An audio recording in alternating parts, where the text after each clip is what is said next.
Hi friends, welcome to Bhavbhuti Learning with Chitralekha. Please watch my video till the end and don't forget to like, share and subscribe. And hit the bell button to get all the notifications of my upcoming videos. So let's start today's class. Today we are going to continue the chapter Mineral and Power Resources. Okay, so mineral part we already discussed in the previous classes. Okay, so if you did not watch my video, you can go through the previous videos. And today we are going to continue the power resources. Okay, so power resources क्या होते हैं? Okay ऐसे resources जो हमें energy provide कराते हैं to perform various kinds of activity. Okay जब हमें डिफरेंट डिफरेंट टाइप्स की एक्टिविटी को करने के लिए जहाँ से हमें एनर्जी मिलती है या ऐसे सोर्स जो हमें एनर्जी प्रोवाइड कराते हैं, ऐसे सोर्स को बोलते हैं power resources. Okay power resources को बेसिकली टू टाइप्स में डिवाइड किया है, conventional resources and non-conventional resources. Okay, अगर हम कन्वेंशनल रिसोर्सेज के बारे में बात करें तो इनके एग्जांपल्स हैं फायरवुड्स एंड फॉसिल फ्यूल्स. ओके फायरवुड्स के बारे में हम प्रीवियस क्लास में डिस्कस कर चुके हैं, तो today we are going to discuss about on fossil fuels. Okay so fossil fuels क्या होते हैं, इनका फॉर्मेशन क्या होता है, इनके यूजेस क्या होते हैं, ये सारी चीज़ें हम आज की क्लास में पढ़ेंगे. तो fossil fuels, okay fossil fuels के जो एग्जांपल्स हैं वो हैं coal, petroleum and natural gas. Coal, petroleum and natural gas को क्या कहा जाता है? Fossil fuels. ओके एंड इनका फॉर्मेशन कैसे होता है, फॉसिल फ्यूल्स कैसे बनते हैं? तो फॉसिल फ्यूल्स का जो फॉर्मेशन होता है वो कैसे होता है? After decomposing of plants and animals. Okay जब किसी नेचुरल डिजास्टर में या किसी रीजन से जब प्लांट्स और एनिमल्स रॉक्स में, अर्थ क्रस्ट में जब दब जाते हैं तो उन पर क्या होता है? हीट और प्रेशर एक्सर्ट होता है. ओके जब उन पर हीट और प्रेशर एक्सर्ट होता है तो फॉसिल फ्यूल्स का फॉर्मेशन होता है. और ये प्रोसेस कोई 10 या 20 ईयर्स में नहीं होती, इस प्रोसेसिंग को मिलियंस ऑफ ईयर्स इस प्रोसेसिंग को लगते हैं, तब जाके फॉसिल फ्यूल्स का फॉर्मेशन होता है. Okay so fossil fuels also called the exhaustive resources. Okay क्योंकि ये रिन्यूएबल रिसोर्सेज नहीं है, अगर ये एक बार खत्म हो जाएंगे तो इनको दोबारा से फॉर्म होने में बहुत ज़्यादा टाइम लगेगा, इसलिए इनको बोलते हैं एग्जॉस्टिव रिसोर्सेज और non renewable resources. Okay next move on, बात करेंगे इसमें सबसे पहले कोल की. ओके तो कोल क्या है? Coal is a hard rock which can be burn as a solid fossil fuel. Coal का जो फॉर्मेशन होता है वो होता है प्लांट्स के थ्रू. ओके जब प्लांट्स सॉरी जब प्लांट्स क्या होते हैं, जब प्लांट्स डिके होने के बाद या सड़ निकलने के बाद दब जाते हैं तब इनका फॉर्मेशन होता है. ओके और कोल को हम जब जलाते हैं तो क्या होता है? इससे हमें एनर्जी मिलती है. Okay we are getting energy after burning the coal. Okay it's a black colour substance which is you can see in this picture. Okay इसके यूजेस की अगर बात करें तो इसके क्या क्या यूजेस हैं? इसका यूज होता है डोमेस्टिक फ्यूल के रूप में. Okay as a domestic fuel we are using it. इसके अलावा industries such as iron and steel, iron और स्टील इंडस्ट्रीज में भी क्या होता है? फॉसिल फ्यूल्स का यूज होता है. Okay iron and steel industries में क्या होता है? फॉसिल फ्यूल्स के अंदर कोल. ओके कोल का जो यूज होता है वो किसमें होता है? आयरन एंड स्टील इंडस्ट्रीज के अंदर. एंड स्टीम इंजन से जब इलेक्ट्रिसिटी जनरेट कराई जाती है या to generate electricity from steam engine. Okay तो वहां पे भी कोल का यूज किया जाता है. कोल का यूज करके हम क्या कराते हैं? इलेक्ट्रिसिटी को जनरेट कराते हैं. ओके एंड थर्मल पावर क्या होता है? ओके थर्मल पावर क्या होता है? जब हम कोल के थ्रू या कोल को बर्न करके या कोल के द्वारा जब हम इलेक्ट्रिसिटी को जनरेट कराते हैं तो उस चीज को या उस इलेक्ट्रिसिटी जब जनरेट कराते हैं तो उसको बोलते हैं thermal power. Okay electricity from coal. Okay जब हम कोल के थ्रू इलेक्ट्रिसिटी हमें मिलती है तो उस चीज को हम बोलते हैं या उस प्रोसेसिंग या उसको हम बोलते हैं thermal power. Okay which you can see in this picture, this is a thermal power station where we are we are getting electricity from the coal. Okay, और क्या है कोल को, और क्या कहा जाता है? कोल को कहा जाता है buried sunshine. Okay, buried means दबा हुआ सनशाइन। ओके, कोल को ऑल्सो क्या कहा जाता है? Buried sunshine, just keep in mind. Okay, for the MCQ. अब हम बात करें कि कोल रिच कंट्रीज कौन कौन सी हैं। ओके, अगर हम बात करें कि कोल रिच कंट्रीज कौन कौन सी हैं, तो जो कोल रिच कंट्रीज हैं वो कौन कौन सी हैं? China, USA, Germany, South Africa and France. These are the countries which is rich in coal. Okay, if you are talking about in India, अगर हम इंडिया की बात करें तो इंडिया में कोल कहाँ कहाँ हमें मिलता है? तो Raniganj, Jharia, Dhanbad and Bokaro, and all these places belongs to Jharkhand. Okay, क्योंकि झारखंड में क्या है, छोटा नागपुर का पठार है और वहाँ पर हमें क्या है, बहुत सारे मिनरल्स मिलते हैं। एंड धनबाद का जो बात की गई है वो चैप्टर के स्टार्टिंग में की गई है कि Dhanbad is famous for coal minings. Okay, so Raniganj, Jharia, Dhanbad and Bokaro are the famous for coal production. Okay, अब बात करेंगे इनके फायदे और नुकसान, क्या क्या इनसे एडवांटेजेस हैं, क्या क्या इनसे डिसएडवांटेजेस हैं, because everything has a merits and demerits. Okay, so अगर बात करें इनके एडवांटेजेस की, तो ये एक्सटेंसिवली अवेलेबल है, इसकी बहुत ज़्यादा मात्रा में ये अवेलेबल है। बट इसका मतलब ये नहीं है कि हम इसको मिसयूज करेंगे, हमें इसको प्रॉपर वे में यूज करना है ताकि हम इसको फ्यूचर जनरेशन के लिए भी सेव कर सकें। Okay, and efficient conversion to electricity. Okay, इससे क्या होता है, इलेक्ट्रिसिटी प्रोड्यूस की जा सकती है इसको बर्न करके। ओके, पॉल्यूटिंग सोर्स, ऑब्वियसली जब हम किसी भी फॉसिल फ्यूल्स को या कोल को बर्न करेंगे तो क्या होगा, स्मोक निकलेगा और उस स्मोक के अंदर कई सारी पॉइजनस गैसेस होंगी, जैसे कि CO2 हो सकती है, CO है, okay, CO2, okay, and CO, these are the poisonous gases. Okay, so ये पॉल्यूटिंग सोर्स भी है। बल्कि टू ट्रांसपोर्ट, इसको ट्रांसपोर्ट करना इजी नहीं है, बड़े बड़े व्हीकल्स की जरूरत होती है इसको ट्रांसपोर्ट करने में, सो इसको ट्रांसपोर्टेशन इजी नहीं है। Okay, next move on. अब बात करेंगे हम पेट्रोलियम की। नेक्स्ट फॉसिल फ्यूल के अंदर we are talking about the petroleum. So petroleum जो वर्ड है वो कहाँ से आया है? पेट्रोलियम जो वर्ड है वो लैटिन वर्ड से डिराइव किया गया है।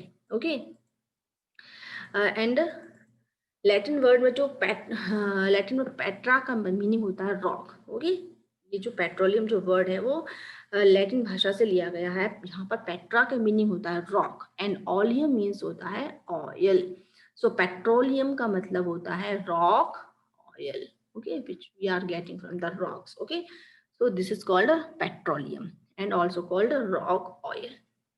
अब पेट्रोलियम को कहा जाता है ब्लैक गोल्ड। इसको ब्लैक गोल्ड क्यों कहा जाता है? इसको ब्लैक गोल्ड इसलिए कहा जाता है because we are getting so many things from the petroleum, जैसे कि kerosene oil, okay, petrol and diesel, okay, kerosene oil, wax, glycerine, okay. इसके अलावा भी बहुत सारी चीजें हमें किससे मिलती हैं? पेट्रोलियम से। So we are called petroleum is a black gold, okay, because many more things we are getting from the petroleum. Okay, जब इसको रॉक से निकाला जाता है तब ये होता है क्रूड ऑयल, और फिर इसको रिफाइनरीज में भेजा जाता है, और after refining it we are getting many more substances from the petroleum. Okay, अब बात करें कि पेट्रोलियम कहाँ कहाँ पाया जाता है in the world. So Iraq, Iran, Saudi Arabia, Qatar, Venezuela, USA and Russia are the rich country for the petroleum. Okay, and India की बात की जाए तो इंडिया में डिगबोई इन असम, असम में Digboi, Bombay high in Mumbai, okay, Mumbai में जो बॉम्बे हाई करके जो प्लेस है वहाँ से पेट्रोलियम निकाला जाता है। And delta of Krishna and Godavari, Krishna और गोदावरी जो रिवर्स के जो डेल्टा है वहां से भी पेट्रोलियम गैस को निकाला जाता है। Okay, so next move further. इनके भी एडवांटेजेस एंड डिसएडवांटेजेस हैं, तो इसकी बात करते हैं इनके क्या एडवांटेजेस हैं एंड क्या डिसएडवांटेजेस हैं। तो जो पेट्रोलियम जो होता है वो इजी टू ट्रांसपोर्ट होता है। पेट्रोलियम कैसा होता है? इजी टू ट्रांसपोर्ट, इसको ट्रांसपोर्ट करना इजी होता है, जबकि कोल को ट्रांसपोर्ट करना इजी नहीं होता। बेसिस ऑफ पेट्रोकेमिकल इंडस्ट्रीज, जो पेट्रोकेमिकल इंडस्ट्रीज है वो किस पर बेस्ड है? पेट्रोलियम पर। ओके, और जो पेट्रोकेमिकल इंडस्ट्रीज होती है उससे क्या क्या चीजें हैं, क्या क्या केमिकल या क्या क्या सब्सटेंसेस उसमें बनाए जाते हैं। तो जो पेट्रोकेमिकल इंडस्ट्रीज होती है उसमें synthetic fibre, okay, synthetic fibre, के अलावा polymers, okay, synthetic rubber, synthetic rubber, so and इसके अलावा प्लास्टिक। सो बहुत सारी चीज़ें हैं पेट्रोकेमिकल इंडस्ट्रीज से क्या होती हैं? बनाई जाती हैं। ओके, इन जो इंडस्ट्रीज में इन सारी चीज़ों को बनाया जाता है, प्रोड्यूस किया जाता है। तो ये जो पेट्रोकेमिकल इंडस्ट्रीज है वो किस पर बेस्ड है? वो बेस्ड है पेट्रोलियम पर। इसलिए पेट्रोलियम के लिए हमारे लिए बहुत सारे एडवांटेजेस हैं। ओके, अब अगर नेक्स्ट हम बात करेंगे इसके डिसएडवांटेजेस की, तो इससे क्या डिसएडवांटेज हैं? तो pollutant released caused acid rain, इससे जो पॉल्यूटेंट्स रिलीज होते हैं वो किसके लिए रिस्पॉन्सिबल है? वो रिस्पॉन्सिबल है एसिड रेन के लिए। और आपके माइंड में ये क्वेश्चन आ रहा होगा कि एसिड रेन क्या होती है? Okay, what is acid rain? तो एक्चुअली में जब आप पेट्रोलियम को बर्न करते हैं तो उससे निकलती हैं SO2, sulphur dioxide and NO2, nitrogen dioxide gases. Okay, and ये गैसेस जाके कहाँ जाती हैं? एटमॉस्फेयर में जाती हैं and it mixes with the water vapour, और ये वाटर वेपर के साथ मिक्स हो जाती हैं। ओके, और जब ये वाटर वेपर के साथ मिक्स होने के बाद ये वाटर वेपर जब क्लाउड्स फॉर्म करते हैं, ओके, तो ये गैसेस क्या होती हैं? वाटर एंड ऑक्सीजन के साथ कुछ रिएक्शन करती हैं और ये मोर एसिडिक सब्सटेंसेस बनाती हैं। ठीक है, और उसके बाद क्या होता है? जब बारिश होगी तो सब्सटेंसेस या वो एसिडिक जो पोल्यूटेंट्स हैं वो बारिश के पानी के साथ में आएंगे और उसी रेन को बोला जाता है एसिड रेन। ओके, तो ये होती है एसिड रेन, और इस एसिड रेन की जो रिस्पॉन्सिबल है वो है sulphur dioxide and nitrogen dioxide. Okay, exploration of new fuel is not easy, जैसे कि हमें पहले ही पढ़ चुके हैं कि एग्जॉस्टेबल रिसोर्सेज है, तो इनका जो एक्सप्लोरेशन है वो दोबारा जल्दी से होना इजी नहीं है। Okay, next we are talking about the natural gas. Okay, so natural gas के बारे में जानते हैं कि नेचुरल गैस क्या होती है। Found with the petroleum deposits, जो नेचुरल गैस होती है वो पेट्रोलियम, जब पेट्रोलियम को निकाला जाता है, ओके, तो उसके साथ ही नेचुरल गैसेस भी निकलती हैं। तो it's found with the petroleum deposit. Okay, petroleum and जो नेचुरल गैस है वो कहाँ कहाँ पाई जाती है? रसिया। इन द वर्ल्ड की बात करें तो natural gases Russia, UK, Norway and Netherlands. Okay, these are some countries which is rich in natural gases. Okay, now we are talking about in India. अगर हम इंडिया में बात करें तो इंडिया में जैसलमेर, जैसलमेर आता है आपका राजस्थान के अंदर। Okay, so Jaisalmer, Krishna and Godavari delta, Tripura, of शोर इन मुंबई। ऑफ शोर का मतलब होता है समुद्र का किनारा वाला जो पार्ट होता है, कोस्टल एरिया जो होते हैं उसको बोलते हैं ऑफ शोर। सो ऑफ शोर इन मुंबई। ओके, अब एक टर्म आता है CNG। So what is CNG? CNG is a full form, CNG का जो फुल फॉर्म होता है compressed natural gas. Okay, compressed natural gas, ये इको फ्रेंडली गैस कहा जाता है इसको। क्यों? क्योंकि इससे पॉल्यूशन बहुत ज्यादा नहीं होता। ओके, जो आपके पेट्रोलियम को बर्न कर, पेट्रोल डीजल अगर आप बर्न करोगे, ठीक है, व्हीकल में उसको यूज करोगे तो उनसे ज्यादा पॉल्यूशन क्रिएट होता है।